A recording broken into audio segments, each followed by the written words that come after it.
Nauwi sa mainit na sagutan ang pagpupulong ni US President Donald Trump at Ukraine President Volodymyr Zelensky sa Amerika. Sa tindi ng tensyon, pinaalis sa White House ang Ukrainian leader. Nasa frontline ng balitang yan, si Ria Fernandez. Mahigit 10 minutong tensyonado sa White House sa Washington, D.C. sa Amerika. Mainit ang naging sagutan ni US President Donald Trump, US Vice President J.D. Vance, laban kay Ukraine President Volodymyr Zelensky. Nagkasingilan pa nga ng utang na loob kaugnay ng gera ng Ukraine at Russia. Have you said thank you once this entire meeting? Pati si Trump, tila isinumbat ang tulong ng Amerika. They had to use our military. If you didn't have our military equipment, this war would have been over in 2 weeks. In 3 days, I heard it from Putin.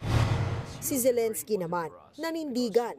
Gusto rin daw nilang matapos na ang gera. Pero ang Russia ang palagi raw sumusuway. So we signed ceasefire, but after that, he broken this ceasefire.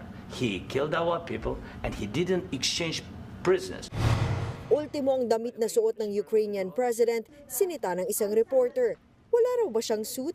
Sagot ni Zelensky, I will wear a costume after this war will finish. ang suot ni Zelensky ay itim na sweatshirt na pangsundalo ang estilo. Sinusuot niya yan sa mga importante niyang meeting bilang simbolo ng pakikisa sa mga sundalo ng Ukraine na nakikipagbakbakan sa gera. Sa huli, tinapos ang pulong at pinaalis ng White House si Zelensky. Matapos ang tensyonadong tagpo, bumuhos ang suporta ng world leaders kay Zelensky. Sina United Kingdom Prime Minister Keir Starmer, Italian Prime Minister Giorgia Meloni, Canadian Prime Minister Justin Trudeau at marami pang iba. I stand with Volodymyr Zelensky, and I stand with the people of Ukraine.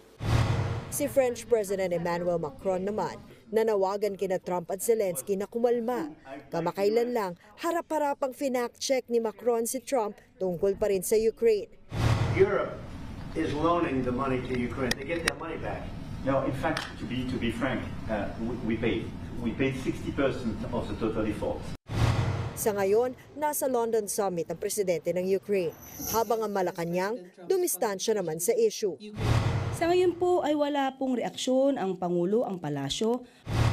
Nagbabalita mula sa frontline, Ria Fernandez, News 5. Mga kapatid, Cheryl Cosim po, huwag maging huli at maging una sa lahat sa balitaan. Para sa tuloy-tuloy na talakayan sa Frontline, mag-follow at mag-subscribe sa social media pages ng News 5.